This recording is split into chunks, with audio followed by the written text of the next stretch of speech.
Today I'll give you the main insights on the Portugal Fintech Report. In our 8th edition, the goal is still the same, to give a comprehensive overview of the fintech ecosystem, while keeping, as João said, the startups as the main source of information. Diving into the report, as you can see in the physical one, it's divided in 4 chapters. The first one, where we introduce the Portugal Fintech Association and its 2 initiatives.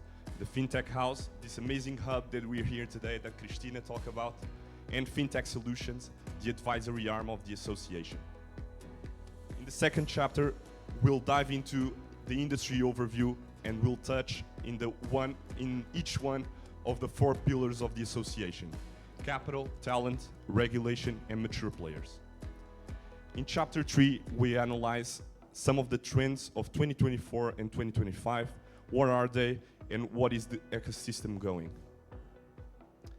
In chapter 4, we have the fintech ecosystem analysis with the introductory article by Revolut and how they entered the personal loans in Portugal, and of course the famous fintech ecosystem map with all the emerging fintechs, Portuguese fintechs, and the international operating in Portugal. So, what does the 2024 Portuguese ecosystem looks like? In terms of verticals, we keep the same structure as last year. InsurTech leads the way with 20% of the companies being InsurTech, alongside lending and credit and payments and money transfers.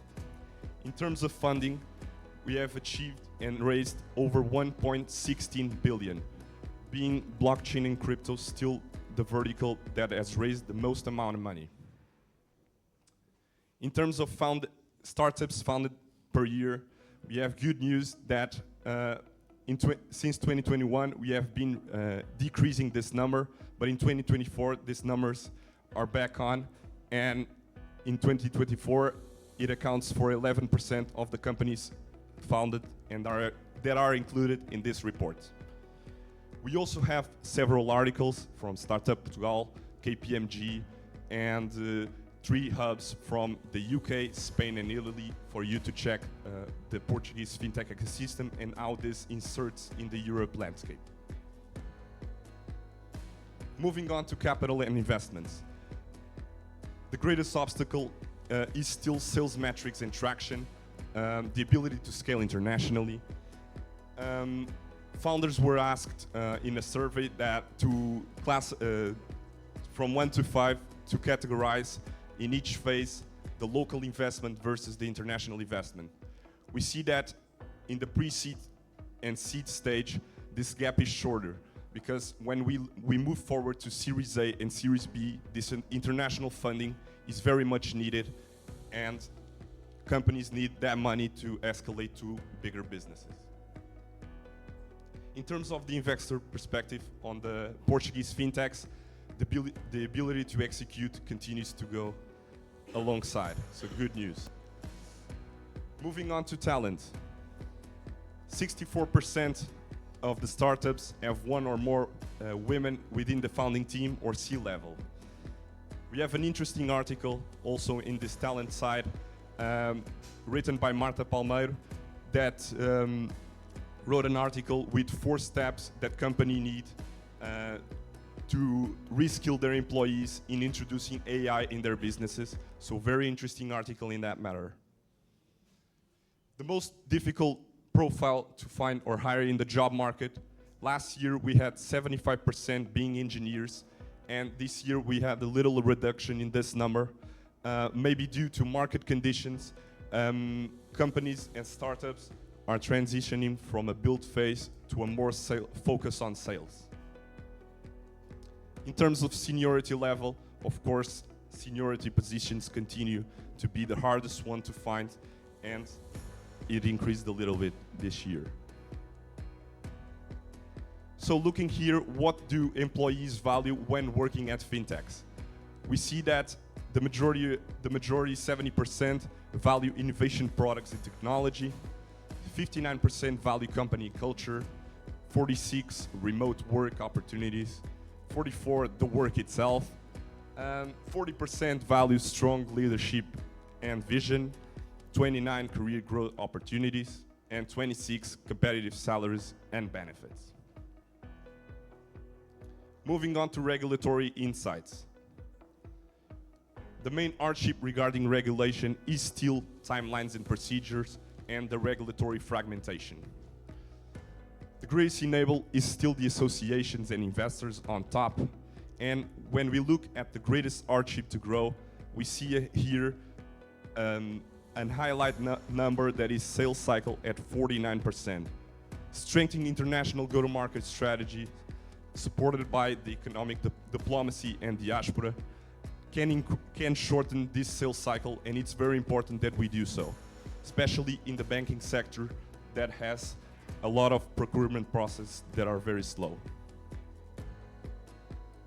Moving on to collaborations. How long does it take to close a partnership with an incumbent? I'm sure you already know this number will be high. 67% of the fintechs say that it takes more than a year to close a partnership. Also, the greatest hardships when working with incumbents is still the culture gap. And the main channel to engage, here's a very interesting number, not good. It's still the C-level direct contact that stays at 39%. We see here that innovation teams only at 9%. We have fin integration must be a technique to expand operations and not just a makeup. And it's very important that we can engage more, for example, with these innovation teams that are very reduced. Besides all these challenges, we have still managed to have a lot of innovation partnerships this year between fintechs and corporates. You can check it out in the report. All these partnerships that happened this year are very interesting. You can check what the project is, how did they test it, and we also have a lot of interesting, more explained articles with the problem, solution, and approach from, for example, Luz Saúde and Habit, Novo Bank and Talkdesk, and CTT and Paynest. Also, in this chapter, you'll have a very good example of how our AI, our corporates introduced, how did fintechs introduced AI in corporates, and very simple, straight to point use cases on how to do it.